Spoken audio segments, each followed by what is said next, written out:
who are having a discussion about enrolling in a university course. First, you have some time to look at questions 1 to 7.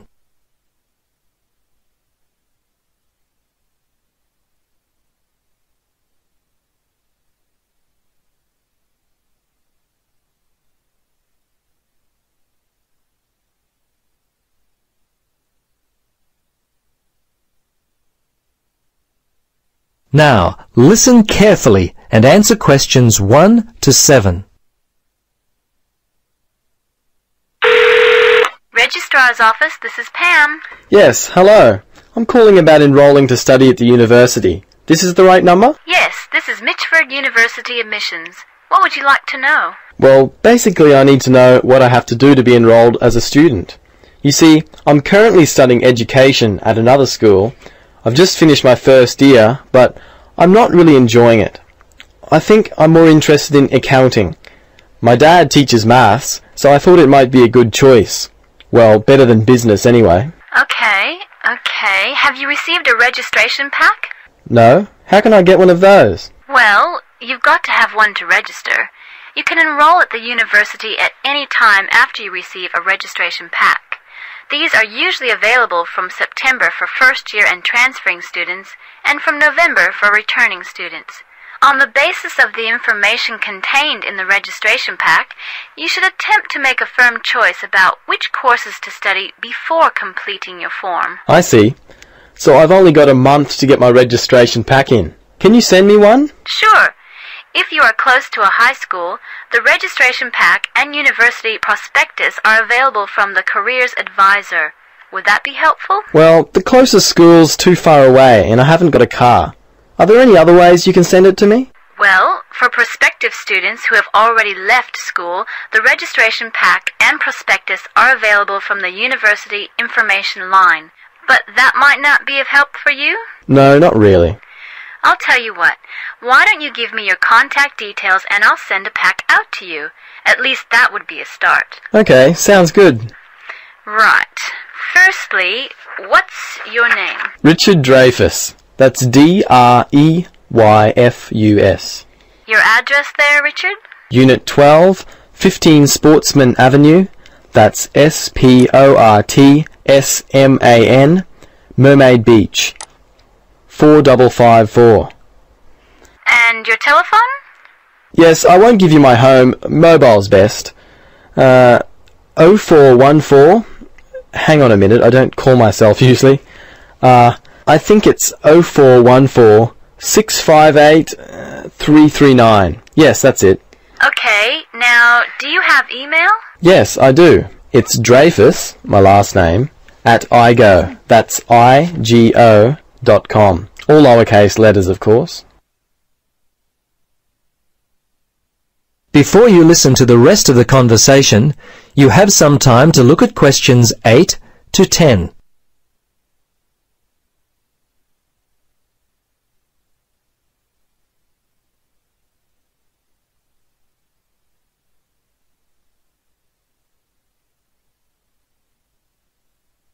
Now listen carefully and answer questions 8 to 10.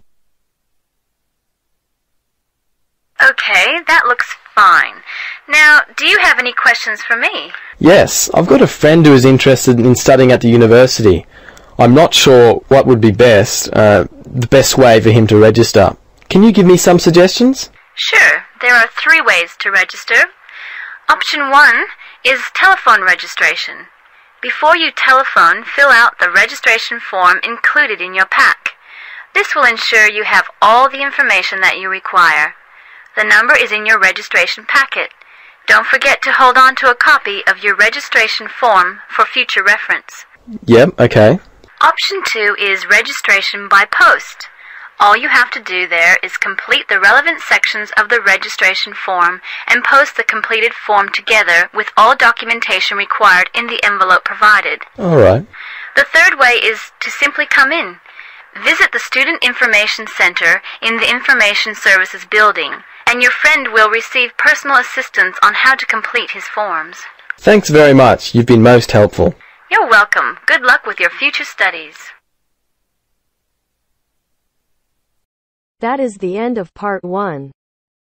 You now have half a minute to check your answers.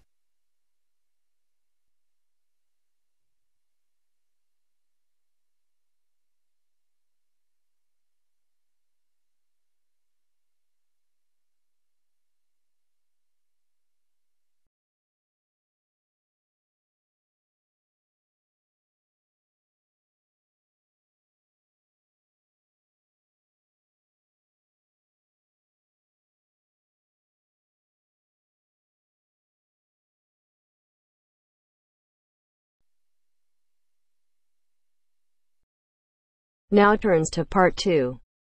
Part 2. You'll hear a lecturer talking to students about the ozone layer and CFCs. First, you have some time to look at questions 11 to 17.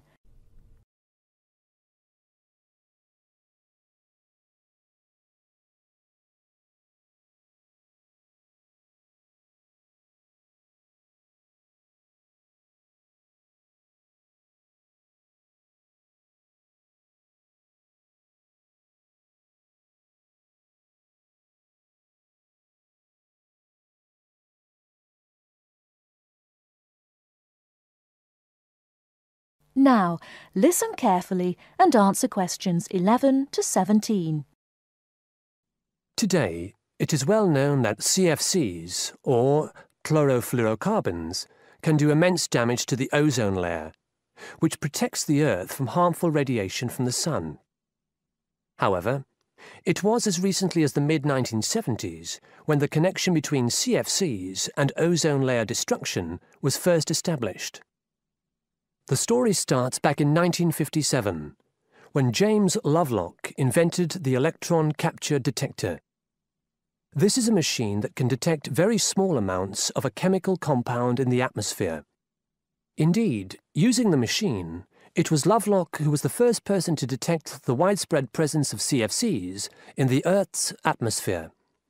In 1973, Lovelock, on a research trip which he'd funded himself, measured the amount of CFCs in the atmosphere in the Arctic and in Antarctica, but unfortunately came to the wrong conclusion that CFCs are not harmful to the environment.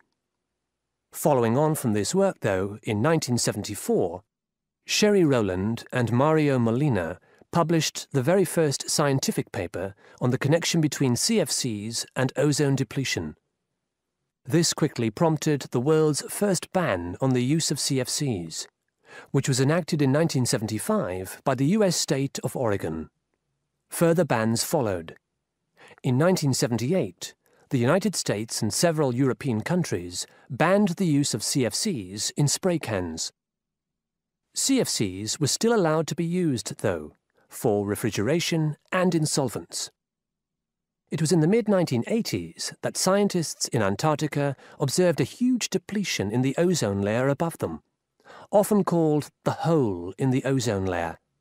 This led, in 1987, to the signing of the Montreal Protocol, which called for further reductions in the production and use of CFCs, and then, 2 years later, to a European Union agreement to ban the production of all CFCs by the end of the century. Before you hear the rest of the talk, you have some time to look at questions 18 to 20.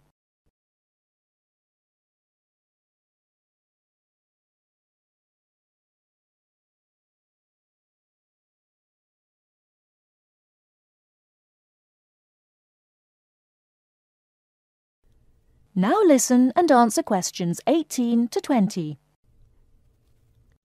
So why exactly are CFCs so harmful? One of the reasons CFCs were so popular in the production of solvents and refrigeration coolants is that they are unreactive. That is, they don't react easily or at all with other chemical compounds. It's this property, however, that also makes them dangerous. Because they are unreactive, it's very difficult for them to be broken down.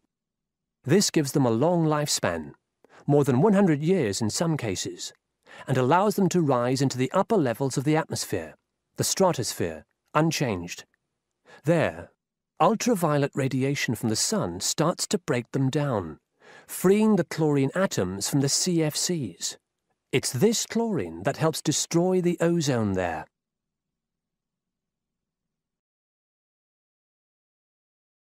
That is the end of part 2. You now have half a minute to check your answers.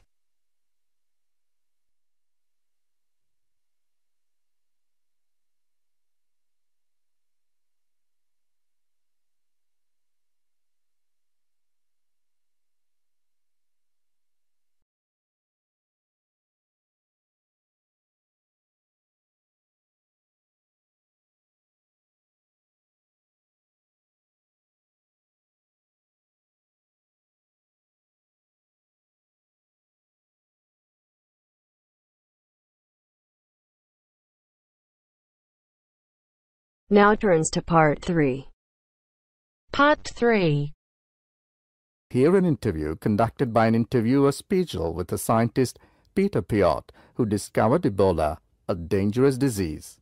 Both of them are conversing about the disease and its origin. First, you have some time to look at questions 21 to 25.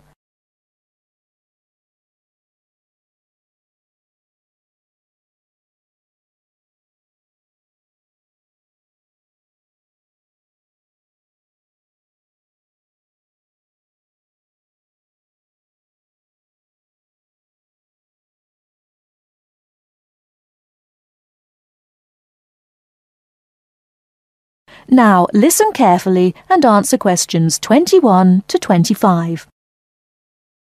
Professor Piot, as a young scientist in Antwerp, you were part of the team that discovered the Ebola virus in 1976. Can you tell how did it happen?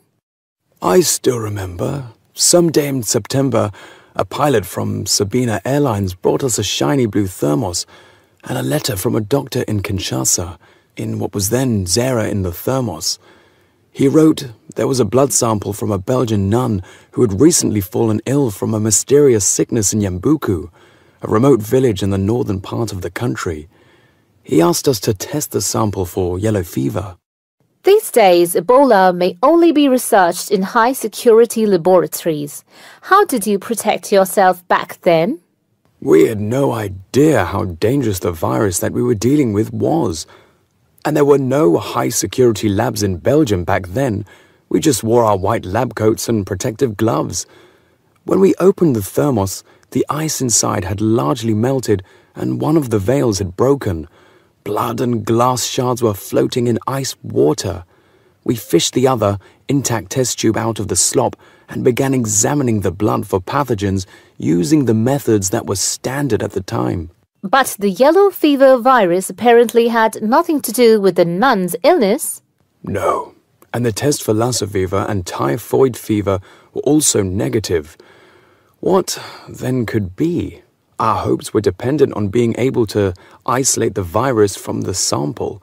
To do so, we injected it into mice and other lab animals. At first, nothing happened for several days. We thought that perhaps the pathogen had been damaged from insufficient refrigeration in the thermos.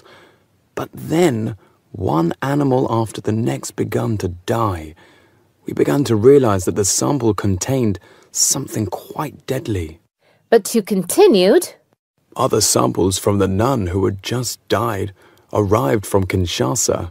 When we were just about able to begin examining the virus under the electron microscope, the World Health Organization entrusted us to send all of our samples to a high-security lab in England. But my boss at the time wanted to bring our work to a conclusion no matter what.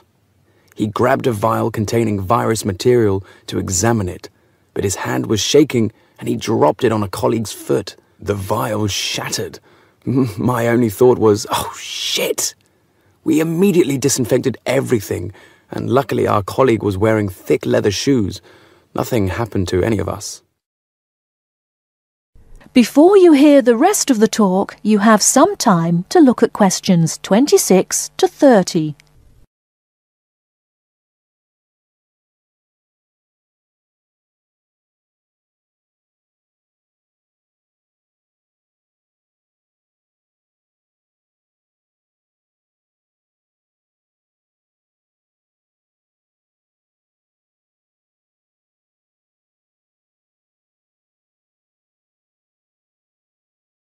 Now listen and answer questions 26 to 30. Were finally able to create an image of the virus using the electron microscope. Yes, and our first thought was, what the hell is that? The virus that we'd spent so much time searching for was a very big, long and worm-like. It had no similarities with yellow fever. Rather, it looked like the extremely dangerous Marburg virus, which, like Ebola, causes a hemorrhagic fever. In the 1960s, the virus killed several laboratory workers in Marburg, Germany. Were you afraid at that point? I knew almost nothing about the Marburg virus at the time.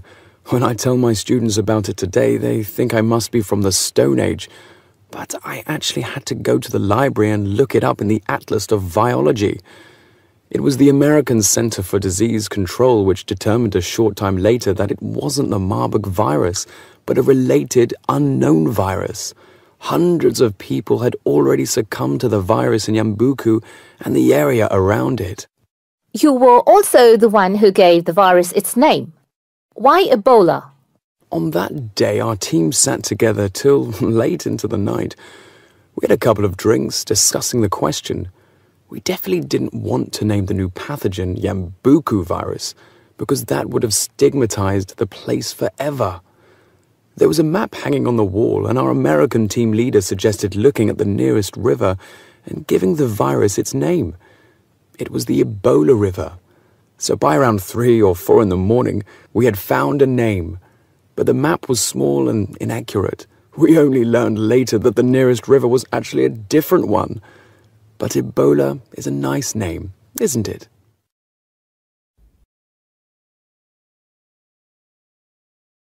That is the end of part 3.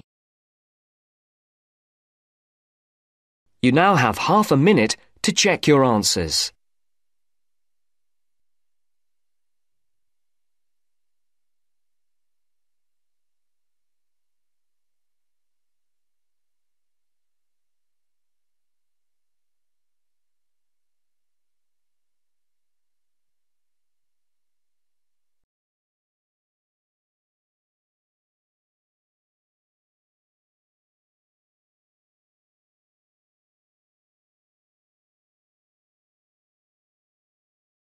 Now listen carefully and answer questions 31 to 40. Cheese is one of those foods that we tend to take for granted as always having been with us. And it's odd to think that someone somewhere must have discovered the process to make cheeses. That takes place today. In the studio to tell us all about it is Monica Maxwell. Today, we all know that the process of making cheeses takes place when microorganisms get into milk and bring about changes in its physical and biochemical structure. Well, obviously, we don't know who discovered the process, but it's thought that it came from Southwest Asia about 8,000 years ago. In the early time, there were mainly 2 types of cheeses. One of them was rather tasteless and bland, in the case of the so-called fresh cheeses, which are eaten immediately after the milk has coagulated. And another one was rough-tasting and salty, in the case of the ripened cheeses, which are made by adding salt to the soft fresh cheese and allowing other biochemical processes to continue so that a stronger taste and a more solid texture resulted. The ancient Romans changed all that. They were great pioneers in the art of cheese-making, and the different varieties of cheese they invented and the techniques for producing them spread with them to the countries they invaded. This spread of new techniques took place between about 60 BC and 300 AD. You can still trace their influence in the English word cheese, which comes ultimately from the Latin word Caseus, that's C-A-S-E-U-S. At this stage in history, people weren't aware in a scientific way of the role of different microorganisms and enzymes in producing different types of cheese, but they knew from experience that cheese's tastes were relevant to something. If you kept your milk or your pre-cheese mixture at a certain temperature or in a certain environment, things would turn out in a certain way. In the 19th century, with the increasing knowledge about microorganism, there came the next great step forward in cheese making. Once it was known exactly which microorganism was involved in the different stages of producing a cheese, and how the presence of different microorganisms affected the taste, it was possible to introduce them deliberately and to industrialize the process. Nowadays, cheese is made on a large scale in factories, although the small producer working from his dairy farm continued to exist and still exists today. Cheesemaking moved very much into the world of technology and industrial processes, although because the aim is still to produce something that people like to eat, there's still an important role for human judgment. People still go round tasting the young cheese at different stages to see how it's getting on, and may add a bit of this or that to improve the final taste. Whatever the scale of production, there is still room for the development of art alongside the technology. That is the end of part 4. You now have half a minute to check your answers.